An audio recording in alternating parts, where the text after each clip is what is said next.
Halo, selamat malam teman-teman semuanya. Malam ini kita akan bahas tentang desain kolam koi milik saya yang kemarin itu sudah kita running test. Dan di sini berdasarkan masukan dari beberapa suhu di sini ada perubahan desain untuk filterisasinya. Nanti akan kita bahas ya desainnya satu persatu. Filterisasinya yang awalnya dia adalah naik ke atas turun ke bawah, kita balik dari bawah turun ke atas. Awalannya mari kita lihat dulu denah awal ya. Denah awal kolam ini berukuran 3 kalikan 2 meter. Lebar tiap chamber adalah 550 cm atau setengah meter ya. Kolam utama ini hanya berukuran 3 meter kalikan 1,1 meter. Untuk air terjun ini lebarnya 65 cm kalikan 1,3 meter. Dari denah ini kita akan lanjut bagaimana cara membuatnya. Berikutnya adalah kita gali tanahnya, kemudian kita langsung pasang pipa-pipa buangnya. Dari pipa buang ini dari vortex langsung ke backwash, dari chamber 1 ke backwash, chamber 2 ke backwash, chamber 3 ke backwash. Ini lewat pipa buangnya. Setelah itu kita akan tinggikan bak filternya. Jadi kolam akan kita tinggikan sejauh 20 cm. Nah, setelah 20 cm ini kita akan pasang namanya pipa bottom drain. Ini pipa bottom drain ini komponennya ada 2, yaitu pipa bottom drain dan yang satunya ini adalah pipa aerator. Sedangkan yang di atas ini nanti untuk lubang ini adalah untuk diffuser, kotakan diffuser atau aerator, untuk aerator udara. Diffuser di sini adalah pipa aerator, sini pipa buang dari kolam utama ke vortex. Pipa buang dari pipa utama ke vortex ini bentuknya miring, makanya air akan berputar di vortex. Nah, sedangkan aerator ini nanti kita pasangkan di dalam tembok ya. Dalam temboknya kita naik. Seluruh konstruksi untuk filterisasi pada bagian dasarnya berbentuk kerucut, mengarah semuanya ke pipa buang. Jadi pipa buang akan mengarah ke backwash. Setelah itu kita akan tinggikan lagi. Kita akan tinggikan sejauh 30 cm.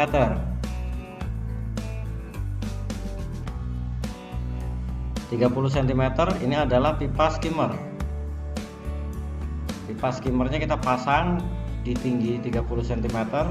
Dia bentuknya miring juga, makanya ketika masuk ke vortex dia akan mempercepat putaran air dalam vortex. Harapannya kotoran-kotoran partikel-partikel padat akan mengendap ke bawah, sedangkan air yang bersih akan naik ke atas.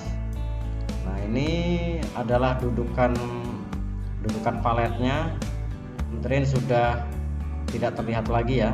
Ini adalah pipa bottom drain yang pipa buangnya ngarah ke vortex. Kita lanjut ke gambar berikutnya. Kemudian kita tinggikan lagi temboknya setinggi 80 cm. 80 cm sini filterisasinya sudah mulai jadi. Nah, ini yang ada revisi dari saya bahwa air dari vortex akan naik dan keluar melalui 4 pipa buang ini. Kemudian dia akan turun. Air ini akan turun karena di sini depannya saya akan kasih kaca ya. Rencananya akan saya kasih kaca. Air ini akan turun di chamber 1. Kemudian air akan turun chamber 1. Harapannya ketika ada kotoran lagi maka akan mengendap di bawah. Di sini akan ada media filter. Nanti akan saya bisa taruh jab mat atau misalkan pakai jaring nelayan. Nah, air ini akan turun ke bawah, akan naik ke atas melalui susunan pipa keramik. Nah, air akan naik ke sini, turun lagi ke bawah, kemudian masuk ke dalam chamber 2. Ini konstruksinya naik turun. Kalau teman-teman pengen lihat bentuknya yang detail, kita hide dulu kolamnya. Kita hide ini juga.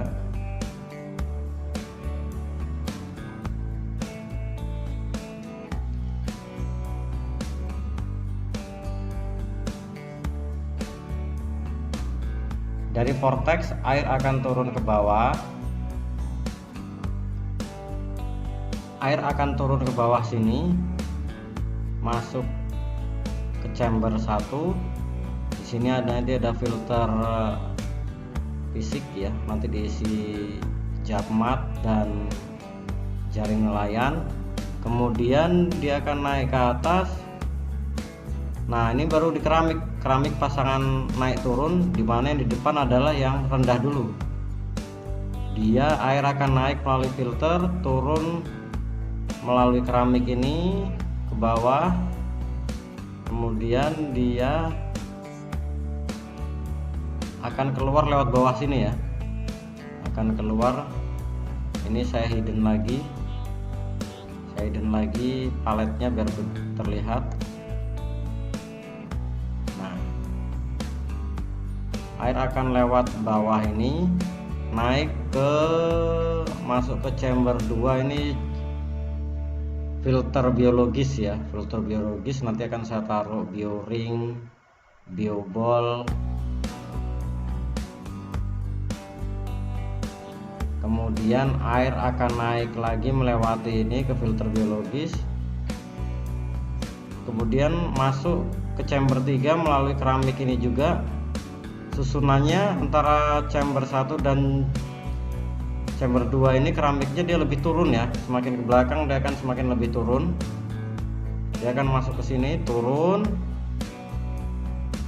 kemudian keluar lewat bawah ini. Nah, sampai ke chamber 3.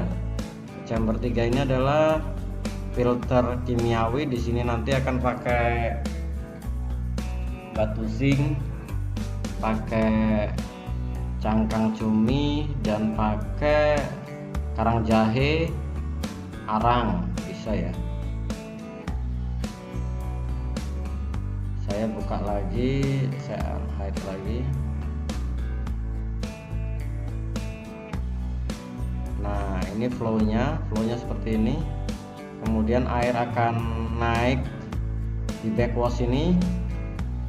Di sini nanti ada pompanya akan naik. Di sini adalah pipa untuk saluran buang, sedangkan pipa ini untuk naik ke air terjun. Jangan lupa bahwa pipa overflow juga sudah harus terpasang. Pipa overflow terpasang, kemudian pipa arus juga sudah terpasang. Ini adalah pipa arus. Kita lanjut ke berikutnya. Kita langsung naikin lagi ke batas atas ini ya. Ini udah 80 cm.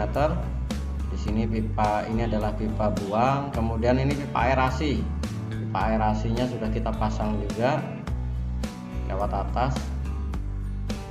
Pipa aerasi ini kita perlukan nanti untuk ke bottom drain ini, dan untuk aerasi di chamber 2 dan chamber 3, yaitu untuk filter biologis dan filter kimia. Kita lanjutkan lagi. Nah, ini yang sudah kita profil ya. Ini air terjunnya juga sudah jadi. Air akan terpompa naik ke air terjun sini, kemudian akan turun ke bawah.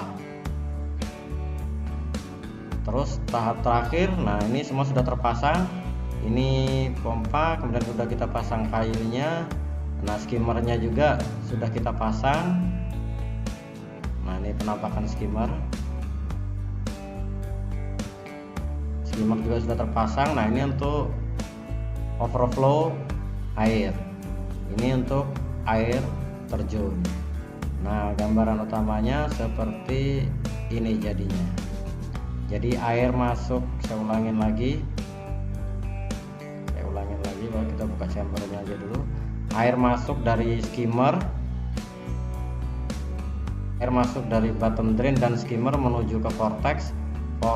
Air naik terus akan keluar ke sini chamber 1, dia akan turun melewati filter, naik ke susunan keramik, dia akan turun lagi, dia akan naik lagi chamber 2 ini, filter